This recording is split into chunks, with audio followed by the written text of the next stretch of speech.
Babaji Netralaya I హాస్పిటల్స్లో ఇప్పుడు LASIK లేదా పీఆర్కే సర్జరీ ఒక్కో కంటికి కేవలం 7,999 రూపాయలు మాత్రమే. లాసిక్ లేదా పీఆర్కే ఎవాల్యుయేషన్ ఉచితం. నమస్తే రమగారు. నమస్తే జయ. రమగారు, పొదుపు చేయటం, రోజువారీ పొదుపు కానీ, లేకుంటే ఏదైనా ఒక ఉద్యోగం చేస్తున్నప్పుడు వచ్చిన జీతంలోంచి కొంత పొదుపు చేయటం, ఏదైనా బిజినెస్ చేసినప్పుడు పొదుపు చేయటం, రకరకాలు ఉంటాయి కదా. మనం రోజువారీ పొదుపు గురించి మాట్లాడుకుందాం. రోజుకి ఇంత, రోజుకి ₹1, ₹2, ₹5, ₹10, ₹100, మన శక్తి మేర అలా పొదుపు చేసుకుంటూ పోతే ఒక అమౌంట్ అనేది కనిపిస్తుంది కొన్ని రోజులకి. దాన్ని ఏదన్నా ఒక మంచి అవసరానికి వాడుకోవచ్చు. బహుశా మీకు తెలిసే ఉండొచ్చు, మనము తిరుపతి వెళ్ళేటప్పుడు ఒక హుండీ పెట్టుకొని దాంట్లో వేసుకుంటాం డబ్బులు. వచ్చే సంవత్సరం వెళ్తామనగా ఇప్పటి నుంచే పొదుపు చేసుకుని ఆ డబ్బులే ఖర్చు పెట్టుకొని వెళ్తూ ఉంటారు కదా. ఇప్పుడు అలా కాకుండా మామూలుగా మన అవసరాల కోసం పొదుపు చేయటం, ఇది ఎలా ప్రాక్టీస్ చేయాలి? చాలా ఉపయోగాలు అయితే ఉంటాయని తెలుసు కానీ బట్ ప్రాక్టీస్ ఎలాగా? అంటే జనాలు చాలామంది చేస్తూ ఉంటారేమో అని అనిపిస్తుంది. ఇది అంటే పొదుపు ఎప్పుడు కూడా బాగా రోజుకి రేపటి కోసం ప్లాన్డ్గానే ఉండాలి. మనం చీమలు ఏం చేస్తాయంటే వర్షాకాలం కోసం ఎండాకాలం అంతా పనిచేస్తాయి. అవును అవును. వానల్లో దొరకదు కాబట్టి ఫుడ్. మనుషులు కూడా అంతే. అయితే రేపటి మీద ఆశతోటి ఇవాళ పని మానుకోకూడదు. ఇవాళ మాడి రేపొద్దున తినడం కోసం దాచకూడదు. ఇవాళ తింటూ రేపటి కూడా దాచుకోవాలి. తప్పనిసరిగా ఎవరికైనా చిన్న స్థాయి నుంచి పెద్ద స్థాయి దాకా పొదుపు అవసరమే. మనకి విపత్కర పరిస్థితులు రావచ్చు, అవసరాలు రావచ్చు, ఏవో ఇబ్బందులు రావచ్చు, లేదా మన ఫ్యూచర్ ప్లాన్కి ఎక్కువ డబ్బు అవసరపడవచ్చు. మనం మొదటి నుంచి పొదుపు చేసుకుంటూ వెళ్తేనే బాగుంటుంది. అయితే ఈజీ మెథడ్ ఇదివరకు ఏం చేసేవాళ్ళం అంటే, మేము కూడా చేసేవాళ్ళం, వారానికి ఇంత అమౌంట్ అని పక్కన పెడుతుండేవాళ్ళం. వారంలో ఒక 400 అలా పెట్టేవాళ్ళం. ఇది ఎప్పటి సంగతి? నేను 90s చివరిలో, అంటే 2000 కంటే ముందు సంగతి చెప్తున్నా. ఓకే. 93, 95, 96 ఆ రోజుల్లో వారానికి 400 పక్కన పెట్టామనుకో, 4 వారాలకి 4 1600 అవుతుందా? అట్లా 3 నెలలు 4 నెలలు అయ్యేసరికి అది ఒక 5-6 వేల రూపాయలు కనపడుతుంది. ఏదైనా ఒక చిన్న ట్రిప్కి వాడుకునేవాళ్ళం. అదొక ఆలోచన. రోజు ఓ ₹100 పక్కన పెట్టాం, రోజు ఓ ₹10 పక్కన పెట్టాం, రోజు ₹1 పక్కన పెట్టడం, ఇలాంటివి చేయొచ్చు మన సంపాదనని బట్టి. అంతే కదా. మామూలుగా మనం ఏం చేస్తామంటే ఈ హుండీలు ఏమన్నా ఒక బాక్స్ పడేసి బ్యాగ్లో ఉన్న చిల్లరంతా ఎత్తి అందులో వేస్తుంటాం. జేబులు ఖాళీ చేస్తాము వాషింగ్ మిషన్లో వేయడానికో ఉతుక్కోవడానికో. అప్పుడు ఆ చిల్లర తీసి ఆ డబ్బాలో వేసి ఆ డబ్బాలో నుంచి చిల్లర వాడుకుంటూ ఉంటాం. అవును, సహజంగా ఇంట్లో అందరి ఇళ్లలో చేసేది. పిల్లలకి నెలకి ఇంతని డబ్బులు ఇస్తే వాడు కిడ్డీ బ్యాంకులో దాచుకుంటాడు. వాడుకోవడానికి కొంత, కిడ్డీ బ్యాంకులో దాచుకోవడానికి కొంత కూడా ఇస్తాం. కొంతమంది పిల్లలకి అట్లా అలవాటు ఉంటుంది. మనమే చిల్లరిచ్చి వాడి కిడ్డీ బ్యాంకులో వేసేసుకుంటుంటారు. మీ అమ్మాయి అయితే నీ పర్సు నుంచి కూడా తీసి వేసేస్తుంది కదా. చిల్లర కనపడితే. చిల్లర కాదు రమ్మగారు, చిల్లర వరకు అయితే అది మనం ఎప్పుడు మా మాట, మీరు చిల్లర అంటున్నారు, ఇప్పుడు పెద్ద పెద్ద నోట్లే వేసేస్తున్నారు అన్నమాట. ఇప్పుడు మనం పొదుపు ఎలా చేయాలి? ఇది హౌస్ వైఫ్స్ కానీ, సుమారైన చిన్న ఉద్యోగాలు ఉన్నవాళ్ళు కానీ, పెద్ద ఉద్యోగస్తులు కానీ, వ్యాపారస్తులు కానీ, చిన్న చిన్న వ్యాపారాలు ఇళ్లలో చేసుకునే వ్యాపారాలకు కూడా ఇది చాలా బెస్ట్ మెథడ్గా ఉంటుంది. వాళ్ళకి చేతుల్లో డబ్బులు తిరుగుతూ ఉంటాయి కదండి, ఏ రోజుకి ఆ రోజు వస్తూ ఉంటాయి కదా, వాళ్ళకి మీరు అన్నట్లు బాగుంటుంది. బెస్ట్ మెథడ్ ఇది. సంవత్సరానికి పొదుపు చేసుకోవచ్చు, నెలవారీ పొదుపు ఐడియా కూడా చేయొచ్చు. మన దగ్గర 2-3 ఐడియాలు ఉన్నాయి. ఎవరికి ఏది వర్కౌట్ అయితే అది చేయటం. ఇవాళ ₹1, రేపు ₹2, ఎల్లుండి ₹3, లేదా 1, 2, ₹5 కాయిన్స్ ఉండాలిగా మన దగ్గర. ₹5, తర్వాత ₹10, తర్వాత రోజున 2 10, 20 నోటు కూడా ఉంది, తర్వాత 50, తర్వాత 100. నువ్వు వేయగలిగి 100 పెంచగలిగితే తర్వాత రోజు 200, తర్వాత 300, 400 చొప్పున కూడా వేసుకుంటూ వెళ్ళచ్చు. మన శక్తి మేర, మన శక్తి, మనకి రోజువారీ వచ్చే ఇన్కము, మన బ్యాగుల్లో ఉండే డబ్బులు, మన ఖర్చులో 2000 నోటు 500 నోట్లో వాడేగా మిగిలిన చిల్లరుంటే వాటిని ప్లాన్డ్గా చేయొచ్చు. దీనికి ఏంటంటే ఒక క్యాలెండర్ మెయింటైన్ చేస్తే పర్ఫెక్ట్గా డబ్బులు పొదుపు అవుతుంది. ఇంకా ఈజీ మెథడ్ చూద్దాం. ₹10, ₹10, ఇవాళ 10, రేపు 20, ఎల్లుండి 30. ఇది ఎలా చేస్తాం? రేపు March 1 వస్తుందా, నెల మొదటి రోజు వస్తుందా, మొదటి రోజున క్యాలెండర్లో టిక్ పెట్టుకోండి. ఒక అంకె కనిపిస్తోంది 10 వేయండి, రెండో అంకె కనిపిస్తోంది 20 వేయండి, మూడో అంకె కనిపిస్తుంది 30 వేయండి. టిక్ పెడుతుంటే మనకి 4 పక్కన 0 పెట్టాలని మనకు తెలుస్తుందా? 10 తర్వాత నుంచి డబల్ చేయాలి, జ్ఞాపకం పెట్టుకోండి. 10వ రోజుకి మనం ₹100 వేస్తాం. 11వ రోజు 11వ తారీఖు 110. ఎస్ 12వ రోజుకి 120. మీరు ఇలా రోజు 10 రూపాయల చొప్పున పెంచుకుంటూ అమౌంట్ రోజుకి 10 వేస్తే ఎంత అవుతుంది? నెలకి 300 అవుతాయి. అవును. మనం ప్రతిరోజు అంకెని పెంచుతాం, పెంచుతాం ప్లస్ చేస్తాం కదా. నెల తిరిగేసరికి 4650 రూపాయలు ఇంచుమించుగా అవుతుంది. ఉమ్. మళ్ళీ మనం నెల మొదలు పెట్టినప్పుడు మళ్ళా 10 తోటే స్టార్ట్ చేయండి. అవును, అప్పుడు కన్ఫ్యూజన్ మీకు లేకుండా కన్ఫ్యూజన్ ఉండదు, అమౌంట్ చాలా అయిపోదు. ఎందుకంటే 30వ రోజున మీరు వేసేది 300. ఉమ్. 30వ రోజుకి ముందు రోజున 290 వేశారు. దీనికి 10 నోట్లు పెట్టుకోవాలి కదండి. మా దగ్గర 50లు ఉన్నాయి. ఇలాంటివి మాత్రం నన్ను అడగండి, అవన్నీ మీరు ప్లాన్ చేసుకోండి. పొదుపు చేయాలన్న ఆలోచన ఉంటే ఉంటాయి. ప్లాన్ చేసుకోవాల్సిందే. ఇది పర్వాలేదు, కొంచెం మధ్యతరగతి కుటుంబాల్లో చేయగలిగేది. మీకు తెలియకుండానే నెల తిరిగేసరికి 4600 పై మాటే మీకు కనపడుతుంది. మీరు కదపదలుచుకోలేదు ఆ డబ్బుల్ని. ఆ బాక్సో, ఆ పర్సో, ఆ బ్యాగో దాన్ని అలాగే ఉంచండి. మళ్ళీ నెల మొదలు పెట్టండి. 1వ తారీఖు 10 రూపాయలు, 2వ తారీఖు 20 సేమ్ రూపాయలు యాజ్ ఇట్ ఈజ్. మీరు 4, 12, 48,000 ప్లస్ 4, 12 ఆర్లు 50,000 రూపాయలు మీకు కనపడతాయి ఈజీగా. పెద్ద కష్టం లేకుండా ఈ పొదుపు ఉద్యమం అనేది ఏంటంటే, మీరు ఒక క్యాలెండరు, దాని లెక్క మళ్ళీ వచ్చే సంవత్సరపు క్యాలెండర్ దాకా చేయండి.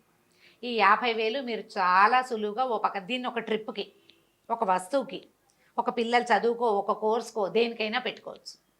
ఇంకా ఈజీ మెథడ్ ఇంకోటి చెప్తాం. ఇప్పుడు ఈ 10 రూపాయల ఐడియా నాది, ఫణి చెప్పాడు మనకు ఒక ఐడియా రూపాయి ఐడియా చెప్పాడు కదా ఫణి. రూపాయి ఐడియా చెప్పాడు. రూపాయితోటి కూడా సంవత్సరం తిరిగేసరికల్లా 60,000 రూపాయలు వస్తాయంటాడు తన క్యాలిక్యులేషన్. రూపాయి డబల్ చేయటం, 2 రూపాయలు, 2 రూపాయలు, ఒక రూపాయి, తర్వాత 2 రూపాయలు, తర్వాత 5 రూపాయలు, తర్వాత 10 రూపాయలు, తర్వాత 20, తర్వాత 40, అట్లా వేసుకుంటూ వెళ్ళమంటాడు. నా ఈజీ మెథడ్ ఏంటంటే, మనకి 10లు సులువుగా ఉంటాయి. రోజులు గడిచే కొందుకి అమౌంట్ చాలా పెద్దదైపోతుంది. నెల చివరికి మీరు వేయాల్సింది 300 కదా. పెద్ద కష్టం అనిపించింది. పెద్ద కష్టం కాదు. ముందు రోజు 300 వేసాం, దాని ముందు 290 వేసాం అంటే దాదాపుగా 200 దాటిన దగ్గర నుంచి మనం 300కి దగ్గరగానే అమౌంట్స్ వేస్తూ ఉంటాం. ర్యాండమ్గా ఎంతో కొంత చేతికొచ్చింది వేసి పక్కన పెట్టేవాళ్ళు విధానం ఒకటి. ప్లాన్డ్గా ఇలా గనక వెళ్తే మీరు సంవత్సరం తిరిగేసరికల్లా మీకు నెల తిరిగేసరికే 4,000 చిల్లర కనిపిస్తుంది. సంవత్సరం చివరికి 50,000 కనిపిస్తుంది. ఒక చిన్న బర్త్డే పార్టీ ఫంక్షన్ కూడా చేసుకోవచ్చు. చిన్న ఫంక్షన్స్ కూడా వెళ్ళిపోతాయి అందులో. ఇలా భార్యాభర్త ఇద్దరికి ఉద్యోగాలు ఉన్నవాళ్ళు ఇద్దరూ కలిసి ఇట్లా ప్లాన్ చేసుకుంటే 1,00,000 రూపాయలు మీరు ఎవ్వరికి ఏ డివిడెండ్ ఏవి ఇవ్వకుండా, దేవుడి పాటలు అవి ఇవ్వక్కర్లేకుండా మీ డబ్బులే మీరు ఇబరాయి పాడేసి పక్కన పడేసి ఉంటే, నువ్వు పాత హ్యాండ్ బ్యాగులు ర్యాకుల కింద, తర్వాత ఏమో డబ్బులు అక్కడ ఇక్కడ పెట్టే అలవాటు ఉన్న చోట తీస్తే 10లు ఒక 20-30 తేలుతాయి. హ్యాండ్ బ్యాగ్లో నలిగిపోయిన 10 రూపాయలు 7-8 ఉంటాయి ప్రతి వాళ్ళకి. వీటన్నిటినీ పొదుపు చేయండి, ఈజీగా అవుతుంది. ప్రతి నెల ఇంత అమౌంట్ పక్కన పెట్టాలి అంటే, మనం మొదట జీతం రాగానే 500 1000 పెట్టామనుకుంటాం పక్కన, 1000 రూపాయలు మన పొదుపు అని. ఆ 1000 రారా అంటూ ఉంటుంది. ఏ అవసరం వచ్చినా 1000 కనిపిస్తుంది. అదే నువ్వు రోజు 100 చిన్న డబ్బులు తీస్తున్నావు అనుకో, అది నీకు కనపడదు. అవును, 1000 పక్కకు పెట్టేసిన భావన ఉండదు, భావనే ఉండదు, ఈజీగా ఉంటుంది. చక్కగా ఒక అవసరానికి ఒక ట్రిప్, ఒక వస్తువుకి, ఆడపిల్లలు ఉన్నారనుకోండి వస్తువులు కావాలి కదా. అవును, ఇప్పుడు ఇంత చేయలేకపోతాం, ఇంత కూడా చేయలేమండి, కొంతే చేయగలుగుతాం. మీ దగ్గర 100 ఉన్నప్పుడు 100 వేయండి, 10 ఉన్నప్పుడు 10 వేయండి. ఖచ్చితంగా ఒక నోటు బ్యాగ్లో పెట్టాలని పెట్టుకోండి. ఎక్స్ట్రా 500 తీసాం, వాడాం, ఒక 70 రూపాయలు 80 రూపాయలు చిల్లర ఉంది. ఆ 70-80 దేనికో ఉంటుంది అనుకోదు, ఈ 70-80ని ఆ బ్యాగ్లో పెట్టండి. ఏముందిలే 10 రూపాయలే కదా అన్న ఆలోచన వస్తుంది. అదే, కానీ ఆ 10 పెట్టుకుంటే మీరు అన్నట్లు చూడండి 4,000 పైచిలకు వచ్చేస్తుంది. అవును, చినుకులన్నీ కలిసి పెద్ద సముద్రం అవ్వదు, పెద్ద నది అయ్యి ఆ తర్వాత సముద్రంలోకి వెళ్తుంది. ప్రధానమైంది మీకు కావాల్సింది ప్లానింగ్, అవసరం. ఈ బ్యాగ్లో ఈ డబ్బు ఈ రోజు ఖచ్చితంగా పెట్టాలన్న నియమం. ఖర్చుల మీద అదుపు వస్తుంది జయ దీంతో. నిజం గారు, ఖర్చు మీద అదుపు వస్తుంది. 10 కదా అనిపించదు, 10 మనం బ్యాగ్లో పెట్టాలి కదా. మనం సాధారణంగా ఎలా చేయాలంటే, పొదుపులో భాగంగా ఒక చిన్న టిప్, నా ఐడియా చెప్తున్నాను నేను. ఇప్పుడు ఒక 4-5 వస్తువులు కనపడ్డాయి, ఏవో కనిపించినాయి, మనం 2-3 కొనుక్కున్నాం. ఒకటి ఇప్పుడు అవసరం లేదు, 10 రోజుల తర్వాత అవసరం. దాన్ని ఇప్పుడు ఎందుకు కొనుక్కోవటం మనం అయితే ఏం ఆలోచిస్తారంటే కొంతమంది 10 రోజుల తర్వాత అయినా కొనాలి కదా, అంట అదేదో ఇప్పుడే కొనుక్కోవచ్చుగా అంటారు. అని ఆలోచిస్తారు. పోస్ట్ పోన్ చేయటం వల్ల ఉపయోగం ఏంటంటారు? నేను చెప్తాను. పోస్ట్ పోన్ చేయటం తర్వాత వల్ల ఉపయోగం ఏంటంటే ఈ 10 రోజుల తర్వాత అసలు ఆ వస్తువు అవసరమే రాకపోవచ్చు మీకు. అది వస్తే కొనుక్కో ఆ రోజే, ఆ, అప్పుడే కొనుక్కుంది. కానీ మీరు సూపర్ మార్కెట్లకి వాటికి వెళ్ళినప్పుడు సూపర్ బజార్కి వెళ్తామా, ఎన్ని అనవసరమైనవి కొంటామో జయ. అదే మనం ఇంట్లో లిస్ట్ రాసుకుని పట్టుకెళ్ళి షాప్లో ఇస్తాను చూడు, ఒళ్ళు దగ్గర పెట్టుకుని రాస్తాం, చాలా పొదుపు అవుతుంది. అవును. మనం సూపర్ బజార్ వెళ్ళినప్పుడు ఎక్కడికైనా వెళ్తామా, ఊరికే తోచక తిరుగుతాం. పిల్లలకి లంచ్ ఏది బాక్స్ కనిపిస్తే అది వేసేస్తాం. చాలా బాగుంది, మనకు అసలు అవసరం లేదు, అవును. ఇంట్లో లంచ్ బాక్స్ ఉంది, కానీ పిల్లాడు అది చూస్తే అడుగుతాడు. మనకు కూడా కొంతమందికి ఆడవాళ్ళకు టెంప్టింగ్ ఉంటుంది, మగవాళ్ళకు కూడా ఉంటాయి, అందులో అనుమానం వెళ్ళలేదు, వాళ్ళకి ఉంటాయి. పర్ఫ్యూమ్స్ మన దగ్గర ఆల్రెడీ ఉంటే కొత్తవి కొనద్దు. నెయిల్ పాలిష్లు నీ దగ్గర 10 ఉంటే మళ్ళీ ఇంకోటి కొనద్దు. ఇవన్నీ పొదుపులే. కొండం మానేస్తే పొదుపేనమ్మా అది. ఉమ్. వచ్చే నెల అవసరం, నేను నెక్స్ట్ మంత్ తిరుపతి వెళ్ళాలి, నాకు అప్పటికి కావాలి, ఆ రోజు కొనుక్కుంటాను. ఈ లోపల తిరుపతి ప్రయాణమే పోవచ్చు, నందో రాజా భవిష్యత్తు, లేదా ఎవరన్నా గిఫ్ట్ తెచ్చి ఇచ్చచ్చు మనకి ఆ వస్తువు. ఆ. ఎందుకు అనవసరంగా ఇప్పుడే ఇప్పటి నుంచి ఎందుకు డబ్బులు ఖర్చు పెట్టడం, అంతేనా? అంతే. మీరు ఈ పొదుపు ప్లాన్ ₹1 నుంచి స్టార్ట్ చేస్తారా, ₹10 నుంచి స్టార్ట్ చేస్తారా, ₹100 కూడా మీ ఇష్టం.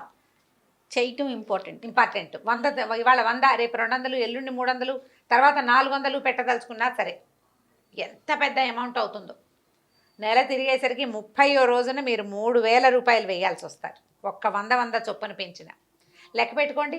3500 ప్లస్ 2900 అట్లా, ప్లస్ 2800 ప్లస్ 2700 వేసుకోండి క్యాలిక్యులేటర్లో, ఎంత అమౌంట్ కనపడుతుందో తెలుస్తుంది. కానీ రమగారు, ఇప్పుడు ఇంతకు ముందు మనం అనుకున్నట్లుగా శాలరీలో ఒక అమౌంట్ తీసి అలా ర్యాండమ్గా వేసుకోవటం మంచిదంటారా, రోజుకి ఇంత అని వేసుకోవటం కరెక్ట్ అంటారా? ఏది అంటే ఇది తక్కువ అనిపిస్తుంది, పెద్ద బాధ అనిపించదు, ఒకేసారి వేస్తుంటే అబ్బా ఇంత వేసామా అన్న ఫీల్ కూడా ఉంటుంది. ఏది ఈజీగా ఉంటుంది అంటారు? ఇప్పుడు జనరల్గా అందరూ చేస్తారు, రికరింగ్ డిపాజిట్లలో పెడతారు, ఎవరైనా చేసేది. తర్వాత ఏమో కొంత సేవింగ్స్ అకౌంట్లలో పెట్టుకుంటారు. ఇది సరదాగా చేయండి, ఇది ప్లస్ అవుతుంది మనకి. ఖర్చులు తగ్గుతాయి, ప్రధానంగా ఖర్చులు తగ్గుతాయి. నీకు అనవసరమైన వస్తువులు కొనరు మీరు, మీకు అదుపు వస్తుంది. ప్రధానంగా మనకి ఖర్చు మీద అదుపు ఏర్పడుతుంది. మీరు రెగ్యులర్గా చేసే రికరింగ్ డిపాజిట్లు నెల తిరగంగానే కట్టేసేవి, రెంట్లు, కరెంటు బిల్లులు, వాటర్ బిల్లులు, ఈ వ్యవహారం అంతా వెళ్ళిపోతుంది. ఓ ₹1000 తీసి పక్కన పెట్టేస్తారు, దానికి అంటే బ్యాంకులో వేయాల్సింది వేసేయండి. పిల్లల పేరుని వేసేవి ఉంటాయి కదా, అవి వేసేసుకోండి. మిగిలిన డబ్బులు మీ దగ్గర ఉండే ఖర్చుల్లో ఉండే డబ్బులతోటి చెప్తున్నా, మీరు ₹1, ₹2, ₹5 దేనితోటన్నా స్టార్ట్ చేసుకోండి. మీ శక్తిని బట్టి, మీ దగ్గర ఆడే డబ్బులను బట్టి, లేదా మీకు వ్యాపారంలో ఉండే సంపాదనని బట్టి ప్లాన్ చేసుకోండి. ఒకవేళ మగవాళ్ళు వ్యాపారస్తులు, ఆడవాళ్ళు ఇంట్లో ఉంటారు, డబ్బులు వస్తూనే ఉంటాయి ఆడవాళ్ళ చేతికి. మీరు ప్లాన్ చేసుకుని చూడండి, అడగక్కర్లేకుండా ఖర్చులకు డబ్బులు కనపడతాయి. డబ్బు కనపడంగానే వాడేయకండి, ముందు ఇందులో నుంచి ఎంత తీసి పక్కన పెట్టచ్చో చూడండి. ఇవాళకి రేపటికి ఎల్లుండికి ప్లాన్ చేసుకుని ఓ ₹100 పక్కన పెట్టేస్తాం, అవునా? 3 రోజుల్లో 100 ఫినిష్ అయిపోతుంది. 100 10వ రోజుకి వచ్చేస్తుంది కదా. అన్ని రోజులు రాదు, 10, 20, 30, 40 వేసేసరికల్లా అయిపోయింది 100. 4 రోజుల్లో ₹100 పని అయిపోతుంది. అట్లా ప్లాన్ చేసుకుంటే మీకు అదుపు వస్తుంది, పొదుపు సులువుగా కుదురుతుంది. మీకు జీవితం మీద ఒక నియమము, ఒక నిబద్ధత చేసుకోవడం చాలా మంచిది కదండి. మంచిది. ఎప్పుడు ఏమవుతుందో చెప్పలేని పరిస్థితి. మొన్న చూడండి పాండమిక్ సిచ్యువేషన్ అప్పుడు ఏం చేసాం, అందరం ఇళ్లలోనే ఉండిపోవాలి. అవును, అంతే కదా, అందరికి చేయి తిరగచ్చు, తిరగకపోవచ్చు కదా రమ్మగారు. అలాంటప్పుడు ఉపయోగపడతాయి కదా, పొదుపు చేసుకుంటే ఉంటుంది. అలాంటి సిచ్యువేషన్ రావద్దు కానీ, బట్ మనం మాట్లాడుకుంటే కనుక. అవును, అదే బాగుందండి. సో అర్థమైంది కదా నీకు క్లియర్గా? చాలా క్లియర్గా. చూద్దాం ఎలాంటి కామెంట్స్ వస్తాయి చూడాలి దీని మీద. అంటే ఇది ఇంట్రెస్టింగ్గా ఉంది, చేయాలనిపిస్తే కనుక పిల్లలతోటి కూడా చేయించచ్చమ్మా. ₹1 తోటి చేయించండి పిల్లలతోటి, వాళ్ళకు కూడా సరదాగా ఉంటుంది. క్యాలెండర్లు మెయింటైన్ చేయాలి బాగా. పిల్లలకి ఇంకా రాసుకోవటం ఇవి కూడా అలవాటు అవుతాయి. అవుతాయి. రైట్ రామ్ గారు, నమస్తే. నమస్తే.